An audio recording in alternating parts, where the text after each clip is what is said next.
तो पहले पीके जी का वेलकम करते हैं। PK ji, on behalf of Y media I would like to welcome you to radio Y FM 91.9। Thank you very much. Good afternoon, Mahi, to you and all our listeners. जी Mahi. Good afternoon PK ji. And PK ji, of course आपसे तो सवाल मैं भी पूछना चाहती हूँ और हमारे लिसनर्स भी पूछना चाहते हैं। तो पहले तो ना नंबर सबको मैं बता देती हूँ एक बार फिर से।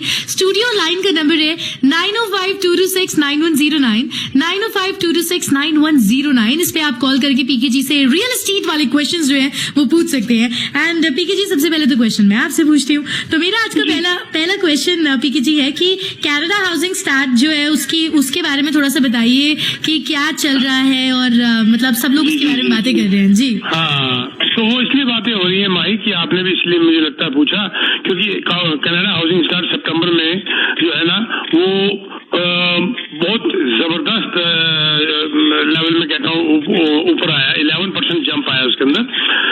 अगस्त से सितंबर के अंदर annual price of housing start September highest level में चला गया। वो 11% का जंप आया। 299,000 समथिंग घर, क्लोज टू 300,000 घर, पूरे में कनाडा की बात कर रहा हूँ। जंप फ्रॉम 270,000 इन अगस्त। यही रीजन था, इसके बारे में चर्चा चल रही थी। थोड़ा सा सुकून मिला कि चलो जी कुछ हाउसिंग स्टार्ट बढ़े हैं तो अब इन्वेंट्री लेवल थोड़ा बढ़ेगा। लेकिन आगे चल के बात करेंगे कि घर की शॉर्टेज इतनी नहीं है जितनी अफोर्डेबल घरों की शॉर्टेज है। इसके बारे में आगे चल के बात करेंगे। और अगर इसको मैं हाउसिंग स्टार्ट को थोड़ा सा मैं डाइसेक्ट करके थोड़ा उसको डिटेल में बताऊं तो अर्बन स्टार्ट जो है वो 12% बढ़े हैं इन सितंबर, लगभग 276,000 समथिंग। और मल्टी यूनिट जो अर्बन स्टार्ट है वो 16% गेन हुए। और बाकी जो सिंगल ट्रैच है अर्बन स्टार्ट वो सेम फ्लैट उसी लेवल पे रहे। ये तो कनाडा हाउसिंग स्टार्ट की आपने जो बात करी उसका है, which is a good sign. बाकी से कहते हैं प्राइस तो आपको पता ही है, बिल्डर का प्राइस कम नहीं हो पा रहा क्योंकि उनकी कॉस्ट इनको पूरी हो रही। लेकिन रीसेल के अंदर बड़ा जबरदस्त एक डाउन ट्रेंड आया है, जिसमें जो लोगों की शिकायत थी कि 40%, 42%, 43% प्राइस बढ़ गए, अब उनको घटे हुए प्राइस मिल रहे हैं। मिलियन वाला घर अब उनको 8 लाख का मिल रहा है, तो अब क्यों नहीं ले लेते? अब ले सकते हैं। अब उनका ये पॉइंट होगा माई की इंटरेस्ट रेट बढ़ गया। भाई अब सारी चीजें तो पूरी नहीं हो सकती ना, इंटरेस्ट रेट तो फिर नीचे आना ही आना है और मकानों की कीमत और बढ़नी है। तो it is better if you can afford today, go for एक छोटे से घर से घर शुरू कर दीजिए, खरीद लीजिए, वो घर आपको घर बना के दे देगा। क्यों भाई? हेलो। जी पीके जी, बिल्कुल। और पीके जी, जैसे कि आपने बता दिया कनाडा हाउसिंग स्टार्ट के बारे में भी, तो अभी अगला क्वेश्चन जो है मेरा वो बिल्कुल तैयार है। लेकिन एक बार नंबर जो है ना वो मैं रिपीट कर देती हूँ, 9052269109, 9052269109। अगर कोई भी आपको पीके जी से क्वेश्चन पूछना है तो आप जो है इस नंबर पे कॉल करके पूछ सकते हैं। एंड पीके जी, मेरा नेक्स्ट क्वेश्चन आपसे ये है कि रिस्क ऑफ रिसेशन भी कह रहे हैं कि बढ़ गया है, ऐसा कुछ हो रहा है क्या? ये तो बहुत खबर है। ये तो कल से परसों से 2-3 से पूरा हफ्ता, मंडे से आज वेडनेसडे हो गया, ये चल रही है खबर। बल्कि आरबीसी ने तो यहाँ तक कह दिया कि वो रिसेशन का बात करते हुए उन्होंने कह दिया कि इंटरेस्ट रेट जो है इनको 1% बढ़ा देना चाहिए 26 अक्टूबर को। लेकिन जो रिस्क ऑफ रिसेशन की जो बात आई है इसके ऊपर ज्यादा डिटेल में जो है बीओ ने, बैंक ऑफ मॉन्ट्रियल ने हाउसिंग शॉर्टेज के ऊपर बात करते हुए रिसेशन की बात भी की थी। लेकिन मैं रिस्क ऑफ रिसेशन की जो बात को अगर के ऊपर ही तवज्जो डालूं तो कैनेडियन कंज्यूमर कॉन्फिडेंस जो है वो लोएस्ट लेवल में रिकॉर्ड हुआ है। Outside of the 2 economic crisis जो आए थे, ये लोएस्ट लेवल में आया हुआ है। और ये it has decline 7th straight week, 7 हफ्ते से लगातार कैनेडियन कंज्यूमर कॉन्फिडेंस ये डिक्लाइन होता जा रहा है, नीचे की तरफ जाता जा रहा है। And it is now at the weakest level of the year. इस साल का सबसे वीक है इस वक्त ये। और जिसकी वजह से रिसेशन के ऊपर लोगों को डाउट होता जा रहा है, क्योंकि कंज्यूमर कॉन्फिडेंस जब गिरता है और साथ में और भी चीजें साथ में इसको मल्टीप्लाई कर देती है। लाइक बहुत है जो कि हमने बार बार डिस्कस किया, interest rate, inflation, shortage supply chain, blah blah blah. तो ये रिसेशन की तरफ ऑड्स ज्यादा होते जा रहे हैं।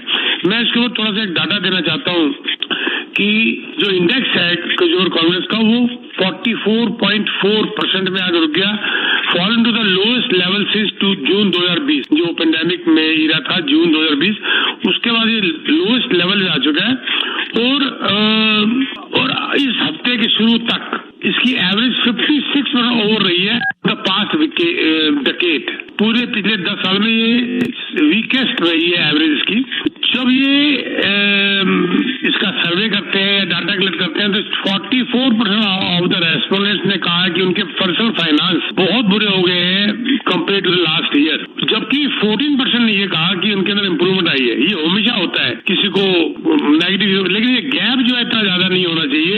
ये जो 30 पॉइंट का जो गैप हुआ है 14% और 44% में, ये सेकंड वर्स्ट रीडिंग है सर्वे में गोइंग बैक टू 2008। जब 2008 का रिसेशन आया था वहां से आज 14 साल के अंदर ये सबसे वर्स्ट रीडिंग है। इन चीजों से पता चलता है कि रिसेशन की उम्मीद ज्यादा हो चुकी है। और सेंटिमेंट्स जो है रियल एस्टेट के बारे में अगर बात करें, ये और डिटेरियोरेट होते जा रहे हैं। 39% ऑफ द रिस्पोंडेंट ने कहा है कि प्राइसेस और ड्रॉप होंगे इन द नेक्स्ट 6 मंथ्स और 24% लोगों ने कहा है कि घरों के प्राइसेस जो है नेशनल बेंचमार्क जो है वो जो है नहीं गिरेगा, क्या गिरेगा। ये अलग अलग जो है ना वो सर्वे में अलग अलग लोग अपने अपने ओपिनियन देते हैं। लेकिन मैं साथ में एक बात और भी यहाँ पर कहना चाहूंगा माई, स्पेशली बैंक ऑफ मॉन्ट्रियल की जो रिपोर्ट आई है उसने बड़े डिफरेंट तरीके से उसको पेश किया। उन्होंने ये कहा है कि इस वक्त घरों की हाउसिंग की शॉर्टेज नहीं है। अगर ये शॉर्टेज होती तो मार्केट में घर इतने क्यों पड़े हुए होते। लेकिन जब दूसरी तरफ से उन्होंने ये कहा कि जब घर इतने मार्केट में पड़े हैं तो लोग घर क्यों नहीं ले पा रहे। बहुत अच्छी बात उन्होंने कही, क्योंकि वो कह रहे हैं जो लोग घर ले पाते हैं वो घर तो है ही नहीं मार्केट के अंदर। जो लोग घर अफोर्ड कर पाते हैं उस अफोर्डेबिलिटी के अंदर तो घर मार्केट में है ही नहीं। मार्केट में अगर घर 1 मिलियन का है, आदमी अफोर्ड कर पा रहा है 6 लाख का, वो तो नहीं है। प्रॉब्लम इस वक्त घरों की नहीं है, शॉर्टेज इस वक्त अफोर्डेबल घरों की है। क्योंकि देखो मैंने पिछले शो में भी शायद आपने सुना होगा, जब हम जी से बात कर रहे थे तो मैंने ये बात बताई थी कि बिल्डर का ध्यान होता है प्रीमियम घरों को बनाने का। क्यों प्रीमियम घर बनाने का? क्योंकि इसमें उसका मार्जिन ज्यादा होता है। अब देखिए, अब सूट अगर आप सिलवाने जाते हैं, जेंट सूट $99 के बड़े 6 मिल जाते हैं। जब आप हैरी रोजन जाते हैं और या आप होट रेंटल जाते हैं तो वहीं पर आपको सूट वो $3-3 हज़ार के मिल रहे होते हैं, क्योंकि इसमें ब्रांड नेम छप चुका होता है, गुच्ची आ चुका था उसके अंदर नाम, या उसके अंदर कोई भी बड़े नाम आ गए तो वो 3-3 हज़ार का हो गया। अब जो 3,000 का एक सूट है उसका मार्जिन अगर 50% भी हो तो 1500 उसके अंदर मार्जिन उसका 10,000 प्रॉफिट हो गया। लेकिन जो इंसान सूट बेच ही $100 का रहा है, $10 भी अगर उसकी कॉस्ट हो तो $90 तो प्रॉफिट हुआ उसका, वर्सेस जो महंगा बेचा उसका 1,500 प्रॉफिट हुआ। यही घरों के अंदर है।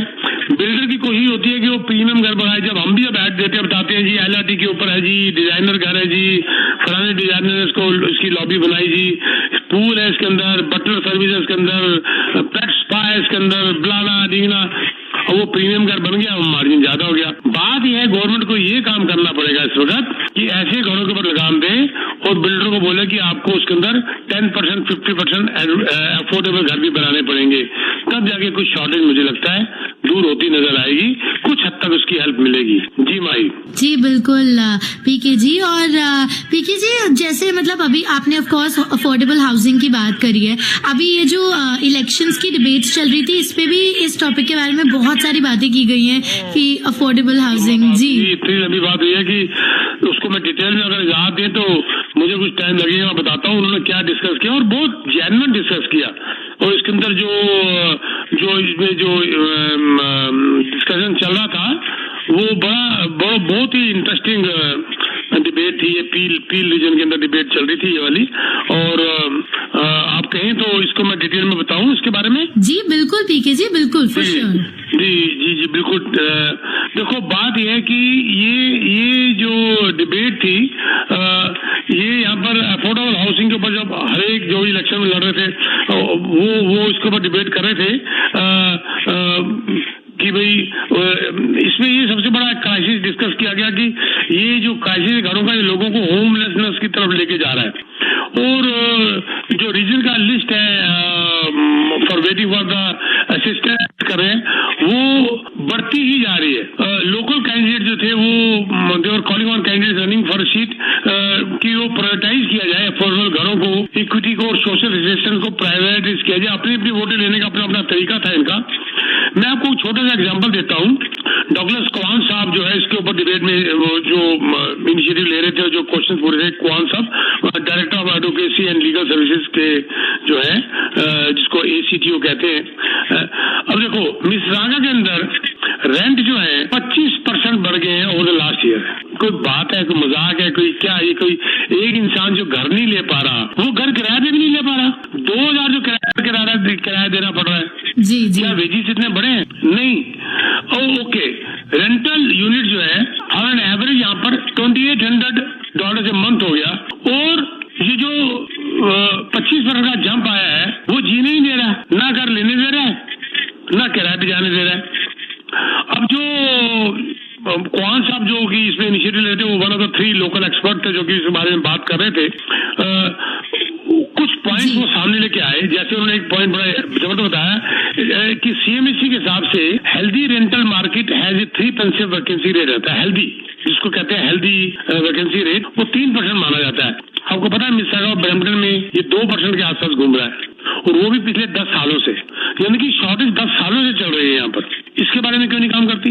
एक पॉइंट बड़ा जबरदस्त इन्होंने इसके अंदर लेके आए। हम लोग ये समझते हैं कि फेडरल गवर्नमेंट जो है ना वो इंसेंटिव वगैरह लेगी हाउसिंग सप्लाई के लिए। यस, फेडरल गवर्नमेंट लेगी, लेकिन इसमें म्यूनिसिपैलिटीज का भी बहुत बड़ा हाथ है। हम सारा ब्लेम फेडरल गवर्नमेंट के ऊपर डाल देते हैं और अपना पल्ला झाड़ के निकल पड़ते हैं। अब म्यूनिसिपैलिटीज जिनके हाथ में हथियार है, जोनिंग बायलॉज की पावर उनके हाथ में है, उसके ऊपर वो क्यों नहीं एक्शन लेते? क्यों नहीं उसके अंदर डेंसिटी को बढ़ाने के लिए वो नए रूल्स लेके आते? क्यों नहीं वो अप्रूवल्स को फास्ट करते? क्यों नहीं अपने वो जो उनके परमिट है उसकी फीस कम करते? क्यों नहीं उसके ऊपर वो पेनल्टीज लेके आते? इसके ऊपर बड़ी भारी डिस्कशन हुआ जी। भाई जो मैं बोल रहा हूँ मुझे लग रहा है कि आवाज क्लियर है, क्योंकि मुझे लग रहा है कोई डिस्टर्बेंस आ रही है, मुझे मैसेज आ रहे हैं जी कि मेरी आवाज में डिस्टर्बेंस है। नहीं पीके जी, मुझे तो आपकी आवाज लाउड एंड क्लियर आ रही है, और पीके जी हमारे साथ एक कॉलर भी जुड़ गए हैं तो उनसे भी हम बात करेंगे, लेकिन साथ ही बात कर लेते हैं। जी अब जी अभी मेरी आईडी का टाइम हो गया, तो आईडी के तुरंत बाद कॉलर से बात करते हैं। उसके बाद फिर मैं भी इसको डिस्कशन को कंटिन्यू करूंगा। जी बिल्कुल बिल्कुल पीके। मैंने देखिए सर, मैं मार्केट के हिसाब से बात कर रहा हूँ कि आने वाले दिनों में उनकी प्राइस क्या और स्टेबल होगी या वो नीचे आएगी? नहीं, प्राइस तो उनका ऑलरेडी बढ़ गया। जिन्होंने मैंने जैसे M1 लिया था, वो M1 आपने कितना सस्ता लिया था? 800 850 लिया था। आज उस एरिया में अपार्टमेंट जो बुक हो रहे हैं वो 1300 में बुक हो रहे हैं। कोई मतलब ही नहीं लॉस करने का। आप देखो सर, इसका सबसे बड़ा आपका विनिंग फैक्टर ये है कि क्लोजिंग किसी भी बिल्डिंग की 4 साल से पहले नहीं थी, तो इसीलिए अगर मार्केट गिरी भी है तो वो कवर कर गई। मान लीजिए आपने 850 में फेज 1 लिया था और वो बढ़ के मान लीजिए 1250 हो गया, 400 बढ़ गया। अगर उसके बाद उसकी अगर $200 कीमत गिर भी गई तो फिर भी आपने $200 पर स्क्वायर फीट कमा लिया। अगर आपका 600 स्क्वायर फीट का अपार्टमेंट है तो आपने 1 लाख दिया तो वैसे ही कमा ली गिरने के बाद। पर आप गिरी हुई कीमत को मानिए ही मत। क्यों ना मानिए? क्योंकि ultimately it has to come up. जब तक आपके हाथ में आएगी तब तक कीमत फिर इसकी स्टैब्लिश हो चुकी। कोई दिक्कत वाली बात ही नहीं है। उन लोगों को परेशानी आती है भाई साहब जिन्होंने शॉर्ट टर्म परचेज कर ली स्पेकुलेशन के लिए, आज बुक कर लिया, साल के बाद क्लोजिंग है। आपको याद होगा मैं बार बार कहता हूँ लॉन्ग टर्म क्लोजिंग चाहिए, आपको लॉन्ग क्लोजिंग चाहिए, शॉर्ट क्लोजिंग मत चलिए, क्योंकि शॉर्ट क्लोजिंग में आप स्पेकुलेशन में आ जाएंगे। कल को अगर मार्केट ऊपर नीचे होगी तो आप परेशानी में आ जाएंगे। वो बात सामने आ गई। आपने अगर MCD खरीदी थी, जिसके थ्रू भी खरीदी, तो आपको पता होगा कि आपने कम से कम 4 साल की क्लोजिंग है, जबकि जो M4 है उसकी तो क्लोजिंग 6 साल के बाद थी, 5.5 साल के बाद 2026। तो वो तो लॉस में जा ही नहीं सकते किसी हालत में भी। तो LRT आने के बाद आप क्या फोर्सी करते हैं इस एरिया में? देखो LRT आए या ना आए, LRT तो आ ही रही है अगले साल, कोई दिक्कत ही नहीं है, पर वो आए या ना आए, ये मिसिसागा डाउनटाउन आप 10 साल पहले देख लीजिए क्या था, आज इसकी पिक्चरें खींच लीजिए, फोटो खींच लीजिए क्या है। 5 साल के बाद आप मेरे से बात करिएगा यही माई के साथ बैठकर कि ये सिटी बिल्कुल अलग हो चुकी होगी, डाउनटाउन टोरंटो बन चुका होगा। आप देख लीजिएगा इसका फ्यूचर प्लान, इसका जो मास्टर प्लान है, अगर आपने उसकी पिक्चर देखनी है मुझे मिल लीजिए, या मैं आपको भेजता हूँ कैमरॉस जो बिल्डर है उनकी बिल्डिंग फ्लोर नंबर 14 में पूरा प्लान पड़ा हुआ है। देखिए आप दंग रह जाएंगे कि ये सिटी क्या होने वाली है, बहुत आगे जाने वाली है। जबरदस्त प्लान बना है। ठीक है सर, बहुत जबरदस्त प्लान है सर। ये पूरा इतना अब देखिए सेलिब्रेशन स्क्वायर, अब जैसे डंडा स्क्वायर डाउनटाउन में इन्होंने मुकाबले का खड़ा कर दिया लाके सेलिब्रेशन स्क्वायर, बल्कि मैं तो कहता हूँ डंडा स्क्वायर से ज्यादा बढ़िया बना दिया इन्होंने, ज्यादा बढ़िया। यहाँ पर जो फंक्शंस, यहाँ पर पार्टियां, यहाँ पर अलग अलग कुजीन जो अलग अलग कंट्रीज की होती हैं, जो एक्टिविटीज होती हैं जिस किस्म की सोशल एक्टिविटीज, उसकी बात ही कुछ अलग है। वो बैठने रहने के लिए प्रॉपर प्लेस भी है आपको, सिटी सेंटर सामने है, इतना बड़ा ग्राउंड है। हाँ सर, अभी तो रुकिए, अभी मैं आपको एक बात और बताता हूँ। जो स्क्वायर 1 का जो है आपका होट रेनफ्यू, वहाँ से जो रोड निकल रही है, जो एक्सचेंज डिस्ट्रिक्ट के सामने से, उसका नाम पड़ गया है एक्सचेंज स्ट्रीट, और वो एक्सचेंज स्ट्रीट जाके बर्नम टॉप को क्रॉस टच कर रही है। और फर्दर प्लान बर्नम टॉप से पहली तरफ जो करिया पार्क है, वहाँ पर एक होटल भी आ रहा है 4 स्टार और 5 स्टार, और वहाँ पर बिल्डिंगें आ रही हैं 2, और पूरा शॉपिंग कम्प्लेक्स बन रहा है। आप ये सीन जरा आंखों में डालिए और देखिए कि क्या नजारा होगा। सही है, डेफिनेटली। जी जी जी, रोक लीजिए अपनी प्रॉपर्टी को, आप याद करेंगे कि आपको पैसे ने पैसा कैसे कमा के दिया। मैं बता दूं आपको, मेरे वहाँ पर 7 यूनिट्स हैं। I have 7 properties in that area, सिर्फ फ्यूचर के लिए। कमर्शियल भी मेरा वहीं पर ही है। जी जी, thank you very much sir, thank you very much. Thank you sir, thank you. जी पीके जी, हमारे साथ अगले कॉलर जो है वो भी जुड़े हैं, उनसे भी आप अगर आप कहें तो उनसे भी बात कर लेते हैं। जी आप अपना क्वेश्चन पूछ लें, आप ऑन एयर है। हाँ जी, सत श्री अकाल जी। सत श्री अकाल जी। ਪੀਕੇ ਜੀ, ਉਹ ਵੈਸੇ ਲੋਕੀ ਰੌਲਾ ਜ਼ਿਆਦਾ ਪਾਉਣ ਲੱਗ ਪਏ ਆ। ਇਹ ਮੈਨੂੰ ਲੱਗਦਾ ਜਿਹੜੇ ਬੰਦਿਆਂ ਨੇ ਪਹਿਲਾਂ ਕਦੇ ਕੁਝ ਕੀਤਾ ਹੀ ਨਹੀਂ ਸੀਗਾ, ਹੁਣ ਕਿਸੇ ਦੇ ਮਗਰ ਲੱਗ ਕੇ ਕ੍ਰੈਡਿਟ ਲਾਈਨ ਲੈ ਕੇ ਲੋਨ ਚੱਕ ਕੇ 2 ਬੁੱਕ ਕਰਾ ਲਏ, ਇੱਕ ਅਪਾਰਟਮੈਂਟ ਬੁੱਕ ਕਰਾ ਲਈ, ਇੱਕ ਘਰ ਬੁੱਕ ਕਰਾ ਲਿਆ, ਗਾਂ ਕਿਸੇ ਹੋਰ ਕੁਝ ਕਰ ਲਿਆ। ਇਹ ਜ਼ਿਆਦਾ ਲੋਕੀ ਰੌਲਾ ਉਹ ਪਾ ਰਹੇ ਆ ਜਿਨ੍ਹਾਂ ਨੇ बिल्कुल ठीक, बिल्कुल ठीक कह रहे हो सर। थोड़ी मैं आवाज पहचान ली, तुसी बहुत चंगियां गल्लां करदे हो। ਉਹ ਲੋਕ ਨੇ ਜਿਨ੍ਹਾਂ ਨੇ ਚਾਦਰ ਤੋਂ ਜ਼ਿਆਦਾ ਪੈਰ ਫੈਲਾ ਲਿਆ, ਹੁਣ ਉਹ ਰੋ ਪਿੱਟ ਰਹੇ ਨੇ। ਹਾਂਜੀ, ਇੱਕ ਦੂਸਰੀ ਗੱਲ ਇਹ ਸੀਗੀ ਆਪਣੇ ਪੀਕੇ ਜੀ, ਉਹ ਇੱਕ ਵਾਰੀ ਨਾ ਆਪਣੇ ਸੰਤ ਮਸਕੀਨ ਜੀ ਹੁੰਦੇ ਸੀਗੇ ਤੇ ਉਹ ਕਥਾ ਕਰਦੇ ਸੀਗੇ ਤੇ ਕਹਿੰਦੇ ਵੀ ਕਿਸੇ ਬੰਦੇ ਨੂੰ 5 ਲੱਖ ਰੁਪਈਆ ਫਾਇਦਾ ਹੋ ਗਿਆ ਆਪਣੇ ਬਿਜ਼ਨਸ ਦੇ ਵਿੱਚ, ਦੂਸਰੇ ਸਾਲ ਉਹਨੂੰ 3 ਲੱਖ ਹੋ ਗਿਆ, ਤਾਂ ਉਹ ਲੋਕਾਂ ਨੂੰ ਦੂਸਰੇ ਸਾਲ ਦੱਸੇ ਵੀ ਮੈਨੂੰ 2 ਲੱਖ ਘਾਟਾ ਪੈ ਗਿਆ। ਇਹ ਨਹੀਂ ਕਹਿੰਦਾ ਮੈਨੂੰ ਪਿਛਲੇ ਸਾਲ 5 ਲੱਖ ਹੋਇਆ ਸੀ ਫਾਇਦਾ, ਵੀ ਐਤਕੀ 3 ਲੱਖ ਫਾਇਦਾ ਹੋਇਆ। ਇਹ ਨਹੀਂ ਦੱਸ ਰਿਹਾ ਵੀ 40% ਪ੍ਰਾਈਸ ਵਧੀ ਸੀਗੀ, ਜੇ 10%, 20%, 30% ਘਾਟ ਵੀ ਗਈ ਤਾਂ 10% ਤਾਂ ਜਿੱਥੇ ਵਧੀ ਹੋਊਗਾ। ਹਾਂ, ਉਹਦੀ ਤਾਂ ਬੰਦੇ ਨਹੀਂ ਨਾ ਜੀ, ਉਹਦੀ ਕਹਿੰਦੇ ਸ਼ਾਦੀ ਹੋ ਗਈ, ਹੁਣ ਗਿਰੀ ਤਾਂ ਕਿਉਂ ਗਿਰੀ। ਐਗਜ਼ੈਕਟਲੀ, ਵੀ ਜਿੱਦਾਂ ਕਿਸੇ ਨੇ ਲਿਖ ਕੇ ਦਿੱਤਾ ਹੁੰਦਾ ਵੀ 40 ਵੱਧ ਗਏ ਜਾਂ 20 ਹੋਰ ਵੱਧ ਜਾਣੀ। ਯਾਰ ਇਸ ਗੇਮ ਦੇ ਵਿੱਚ ਨਾ ਉਹ ਨਹੀਂ ਪਲੇ ਕਰ ਸਕਦੇ, ਨਾ ਉਹ ਬੇਸਮੈਂਟ ਜਾਂ ਅਪਾਰਟਮੈਂਟ ਜਿੱਥੇ ਰਹਿੰਦੇ ਰਹੀ ਜਾਓ, ਉੱਥੇ ਬੜਾ ਵਧੀਆ ਰੋਟੀ। ਬਿਲਕੁਲ ਠੀਕ ਗੱਲ ਹੈ, ਬਿਲਕੁਲ ਠੀਕ ਗੱਲ ਹੈ ਸਰ, ਕਿਉਂਕਿ ਇਹ ਸ਼ਾਰਟ ਟਰਮ ਨੂੰ ਦੇਖਦੇ ਨੇ। ਉਹ ਕਹਿੰਦੇ ਜੀ ਬਿਜ਼ਨਸ ਦੇ ਅੰਦਰ ਤਾਂ ਘਾਟਾ ਹੋ ਹੀ ਨਹੀਂ ਸਕਦਾ, ਵਧੇਗਾ। ਬਿਜ਼ਨਸ ਬਿਲਕੁਲ ਘਾਟਾ ਔਰ ਪ੍ਰੋਫਿਟ ਦੀ ਗੇਮ ਹੈਗੀ, ਘਾਟਾ ਵੀ ਹੈ ਪ੍ਰੋਫਿਟ ਵੀ ਹੈ। ਜੋ ਉਹਨੂੰ ਸਟੈਂਡ ਕਰ ਸਕਦਾ ਹੈ ਉਹ ਸਰਵਾਈਵ ਕਰਕੇ ਤਰੱਕੀ ਕਰ ਜਾਏ, ਜਿਹੜਾ ਨਹੀਂ ਸਟੈਂਡ ਕਰ ਸਕਦਾ ਉਹ ਗਿਰ ਜਾਏ। और 40% ਤੁਹਾਡੀ ਗੱਲ ਬਹੁਤ ਚੰਗੀ ਲੱਗੀ। 43%, 40% ਕੀਮਤ ਵਧਣ ਦੇ ਬਾਅਦ ਅਗਰ 25% ਕੀਮਤ ਗਿਰ ਗਈ, ਸਟਿਲ ਤੁਹਾਡਾ 15% ਤੋਂ ਜ਼ਿਆਦਾ ਪ੍ਰੋਫਿਟ ਹੈਗਾ। ਤੁਸੀਂ ਉਹਨੂੰ ਮੰਨ ਨਹੀਂ ਰਹੇ, ਤੁਸੀਂ ਕਹਿੰਦੇ ਜੀ ਗਿਰ ਕਿਉਂ ਗਿਆ। ਅਰੇ ਅਗਰ ਇਸ ਤਰ੍ਹਾਂ ਨਹੀਂ ਗਿਰੇਗਾ ਤੇ ਸਾਰੇ ਲੋਕੀ ਕਰਜ਼ੇ ਲੈ ਕੇ ਘਰ ਨਹੀਂ ਖਰੀਦ ਲੈਣਗੇ। ਐਗਜ਼ੈਕਟਲੀ ਜੀ ਜੀ ਜੀ, ਜ਼ਿਆਦਾ ਨਾ ਰਿਐਲਟਰਾਂ ਤੇ ਜਾਂ ਉਹਨਾਂ ਦੇ ਉੱਤੇ ਰੌਲਾ ਪਾਈ ਚਲੇ ਜਾਂਦੇ। ਯਾਰ ਤੁਸੀਂ ਆਪ ਦੇਖੋ ਤਾਂ, ਮੈਂ ਕੀ ਖਾਣ ਲੱਗਾ, ਮੈਂ ਕਿੱਥੇ ਪੈਰ ਰੱਖਣ ਲੱਗਾ, ਕੱਲ ਨੂੰ ਕੀ ਹੋ ਸਕਦਾ। ਅਜੇ ਤਾਂ ਬੈਂਕਾਂ ਵਾਲਿਆਂ ਨੇ 2% ਗਾਂਹ ਕਰ ਕਰਕੇ ਉਹ ਸਟ੍ਰੈਸ ਟੈਸਟ ਜਿਹੜਾ ਕੀਤਾ, ਬਚਾਤਾ ਕਈ ਲੋਕਾਂ ਨੂੰ। ਅਜੇ ਜੇ ਉਹ ਨਾ ਕੀਤਾ ਹੁੰਦਾ ਤਾਂ ਫਿਰ ਕਿਹੜੇ ਖੂਹ ਖਾਤੇ 'ਚ ਡਿੱਗਣਾ ਸੀਗਾ। ਬਿਲਕੁਲ, ਤੁਸੀਂ ਬਹੁਤ ਸੋਹਣੀ ਜਿਹੜਾ ਸਟ੍ਰੈਸ ਸੀਗਾ ਨਾ, ਜਿਹਦੇ ਅੰਦਰ ਬੈਂਕਾਂ ਨੇ 2% ਤੁਹਾਡੇ ਇੰਟਰਸਟ ਰੇਟ ਤੋਂ ਵਧਾ ਕੇ ਤੁਹਾਨੂੰ ਪਾਸ ਕੀਤਾ ਸੀਗਾ, ਉਹ ਨਾ ਕੀਤਾ ਹੁੰਦਾ ਤੇ ਅਜੇ ਘੱਟ ਤੋਂ ਘੱਟ ਵੀ ਤਾਂ 20% ਲੋਕੀ ਹੋਰ ਆ ਜਾਂਦੇ ਖਰੀਦਣ ਵਾਲੇ, ਔਰ ਫਿਰ ਉਹ ਕਿਸ ਪਰੇਸ਼ਾਨੀ ਚਲੇ ਜਾਂਦੇ। ਬਿਲਕੁਲ ਠੀਕ ਗੱਲ ਹੈ।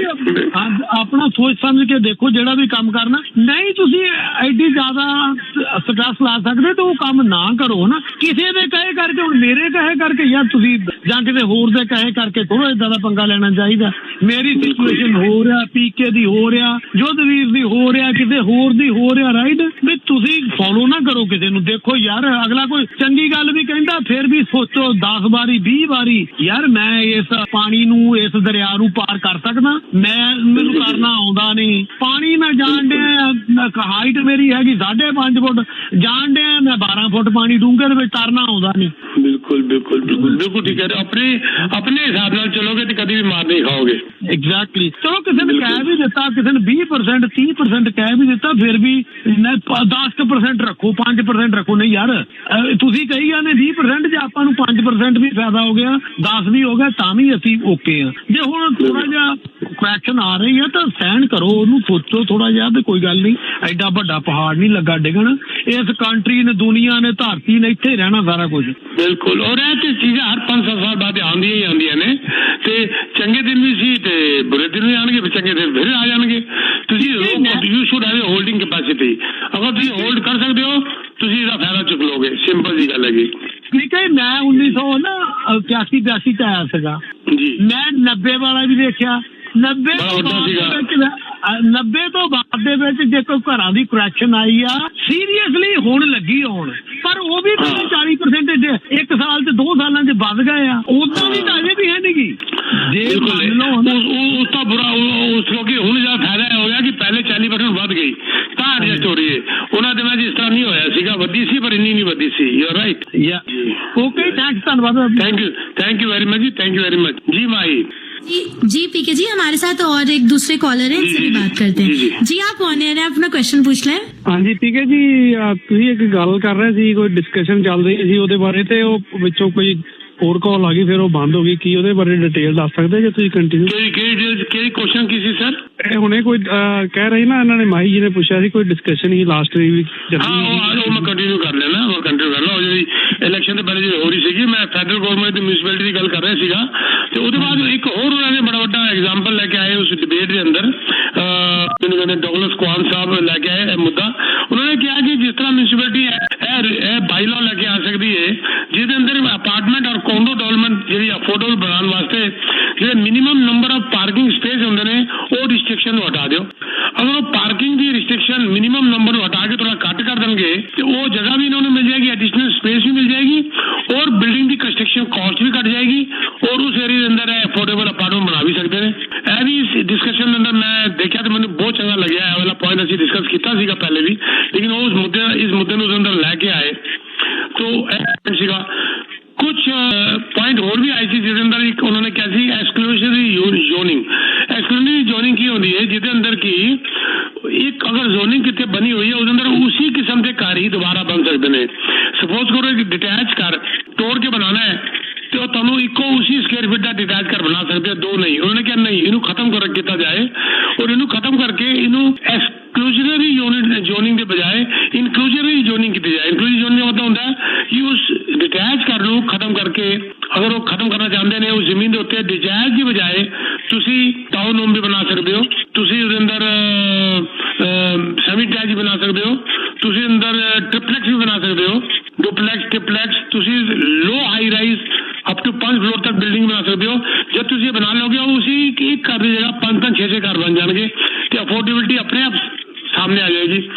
लेकिन ਉਹਦੇ ਅੰਦਰ ਜਿਹੜਾ ਵੋਟਿੰਗ ਰਾਈਟ ਹੁੰਦਾ ਪੜੋਸੀਆਂ ਦਾ ਉਹਦੇ ਉੱਤੇ ਰਿਸਟ੍ਰਿਕਸ਼ਨ ਕਰਤੀ ਜਾਏ ਕਿਉਂਕਿ ਕੀ ਹੁੰਦਾ ਕਿ ਅਸੀਂ ਕਹਿੰਦੇ ਜੀ ਘਰ ਲੈ ਆਓ ਬਣਾਓ ਅਸੀਂ ਵੋਟ ਦਿੰਦੇ ਆ ਲੇਕਿਨ ਜੇ ਸਾਡੇ ਘਰ ਦੇ ਕੋਲ ਹੋ ਜਾਂਦਾ ਤਾਂ ਅਸੀਂ ਵੋਟ ਦੇਣੇ ਨਹੀਂ ਅਸੀਂ ਨਹੀਂ ਬਣਾਉਣ ਦਿਆਂਗੇ ਕਿਉਂਕਿ ਮੇਰੇ ਘਰ ਦੇ ਕੋਲ ਹੈ ਇਹ ਬਿਲਕੁਲ ਇਹਨੂੰ ਡੈਂਸਿਟੀ ਨੂੰ ਖਤਮ ਕਰਨ ਵਾਸਤੇ ਜਾਂ ਡੈਂਸਿਟੀ ਦੀ ਪਰਵਾਹ ਨਾ ਕੀਤੇ ਹੋਏ ਇਹ ਅਗਰ ਰੂਲ ਲੈ ਕੇ ਆਉਣ ਤੇ ਡੁਪਲੈਕਸ ਟ੍ਰਿਪਲੈਕਸ लो हाई राइज तो अफोर्डेबिलिटी बन सकती है ये बड़ा चंगा जिस तरह मिसागा स्पेसिफिक सिचुएशन उन्होंने डिस्कस की थी इस मीटिंग के अंदर स्पेशली मिसागा की जिस तरह उन्होंने क्या सीगा कि भाई जो इंक्लूसिव जोनिंग बायोलॉजी अगस्त पास हो गया सीगा उन्हें क्यों नहीं हथियार बना के इस किस्म के घरों की कंस्ट्रक्शन की जा सकती एक और उन्होंने बड़ी वड्डी गल की सी कि जो मेजर ट्रांजिट डेवलपमेंट हुई है LRT BRT वगैरह उसके आस पास बड़ी जबरदस्त डेवलपमेंट की जाए उसके अंदर लोगों को कारां की भी घट लोड़ पेगी क्योंकि LRT वगैरह यूज करेंगे पार्किंग स्पेस की भी घट लोड़ पेगी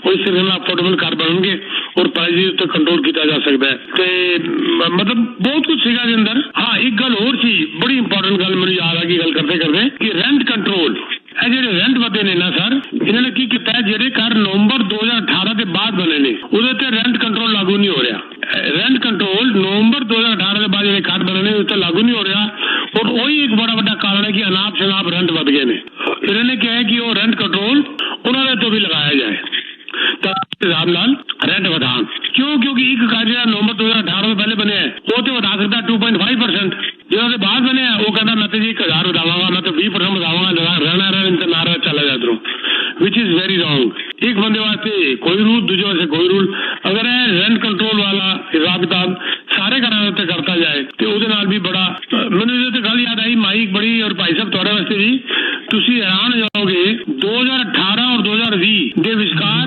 ਜਿਹੜੇ 2609 ਘਰ ਬਣੇ ਨੇ ਪੀਲ ਦੇ ਅੰਦਰ, ਤੁਸੀਂ ਹੈਰਾਨ ਹੋ ਜਾਓਗੇ।